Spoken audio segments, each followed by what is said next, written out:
Hello दोस्तों, तो आज इस वीडियो में हम कुछ खास तरह के हिंदी वाक्यों को अंग्रेजी में अनुवाद करना सीखने वाले हैं। जैसे कि सबसे पहला वाक्य है, क्या तुम ठीक हो।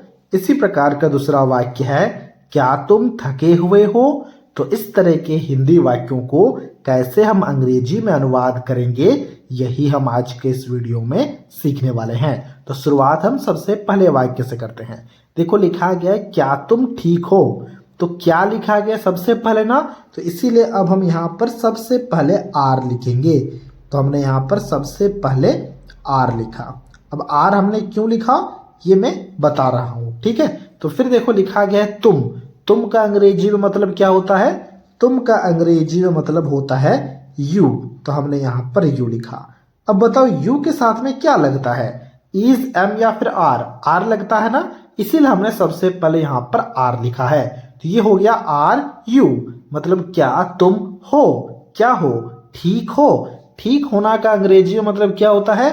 ठीक होना का अंग्रेजी में मतलब होता है ओके। तो हम यहाँ पर लिखेंगे ओके। ओके का स्पेलिंग जरा ध्यान से देख लेना। हम अक्सर बातों बातों में तो कहते हैं ओके, लेकिन हमें इसका स्पेलिंग नहीं पता होता है। वो होता है OKAY, ठीक है। सिर्फ ओ और के नहीं, OKAY, ठीक है। तो ये हो गया आर यू ओके, मतलब क्या तुम ठीक हो। अब यहाँ पर ओके के जगह में आप फाइन शब्द का भी प्रयोग कर सकते हो। इसका भी मतलब होता है ठीक होना, ठीक है। मैं दोनों शब्दों को यहाँ पर लिख देता हूं, ठीक है। चलो अब हम आगे बढ़ते हैं। देखो, दूसरा वाक्य में लिखा गया है, क्या तुम थके हुए हो। तो क्या तुम के लिए हम क्या लिखेंगे बताओ? क्योंकि तुम लिखा गया है यानी कि यू के साथ में क्या लगता है? आर लगता है। तो यहाँ पर जो क्या लिखा गया है इसके लिए सबसे पहले हमें आर लिखना होगा। अब मान लो यहाँ पर लिखा गया होता, क्या वह थका हुआ है। तो वह का मतलब क्या होता? ही होता, और ही के साथ में इज लगता, तो सबसे पहले इज को लिखते। बात समझ पा रहे हो? बिल्कुल समझ पा रहे होगे। देखो, हमने आर लिखा, फिर तुम के लिए लिखना होगा क्या? तुम के लिए लिखना होगा यू। तो हमने यहाँ पर यू लिखा। आर यू मतलब क्या तुम हो, क्या हो ना, थके हुए हो। थके हुए होना, इसका अंग्रेजी में मतलब होता है टायर्ड।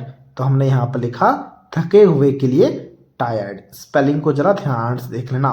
तो ये हो गया आर यू टायर्ड, मतलब क्या तुम थके हुए हो, ठीक है। इसी प्रकार से अगले वाक्य को देखना। अगले वाक्य में लिखा गया है, क्या तुम भूखे हो। तो हम यहाँ पर आर यू लिखेंगे। देखो, हमने सारे वाक्यों के लिए क्या तुम शब्दों का ही प्रयोग किया है, आपको अच्छे से समझाने के लिए। अगर क्या वह लिखा गया होता तो हम क्या लिखते?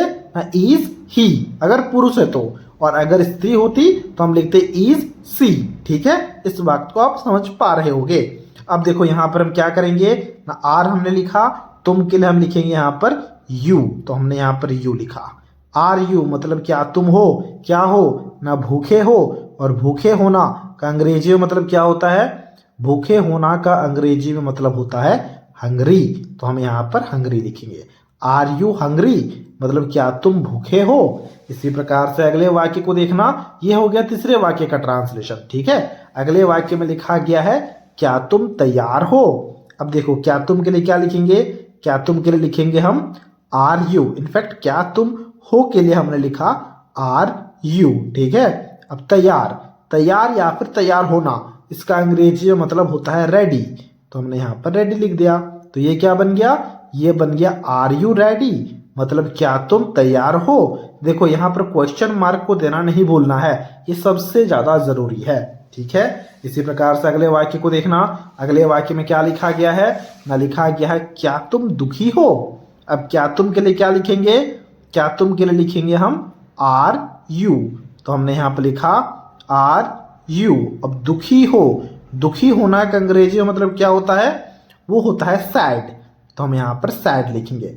आप चाहो तो सैड शब्द का भी प्रयोग कर सकते हो, या फिर आप अपसेट शब्द का भी प्रयोग कर सकते हो। दोनों शब्दों को मैं यहाँ पर लिख देता हूँ, ठीक है, ताकि आपको कोई भी कंफ्यूजन ना हो। आप या तो सैड शब्द का उपयोग करना या फिर अपसेट शब्द का इस्तेमाल करना, ठीक है। तो ये हो गया आर यू सैड या फिर आर यू अपसेट, क्या तुम दुखी हो का अंग्रेजी में अनुवाद। इसी प्रकार से अगले वाक्य को देखना। अगले वाक्य में लिखा गया है, क्या तुम खुश हो। अब इसके ट्रांसलेशन को अभी आपको खुद से करना है। अब देखो खुश लिखा गया है ना, खुश होना, इसका अंग्रेजी में मतलब होता है हैप्पी। मैं यहाँ पर लिख देता हूं ताकि आपको ट्रांसलेशन करते वक्त कोई भी प्रॉब्लम ना हो। अब आप इसके ट्रांसलेशन को काफी आसानी से कर पाओगे। ट्रांसलेशन को खुद से करना है और हमसे कमेंट सेक्शन में जरूर से जरूर शेयर करना है। तो दोस्तों ये था आज का वीडियो। अगर आपको ये वीडियो अच्छा लगा है तो इस वीडियो को एक लाइक जरूर से जरूर कर देना और कुछ इसी प्रकार के वीडियोस को देखने के लिए आप हमारे चैनल को भी सब्सक्राइब कर सकते हो।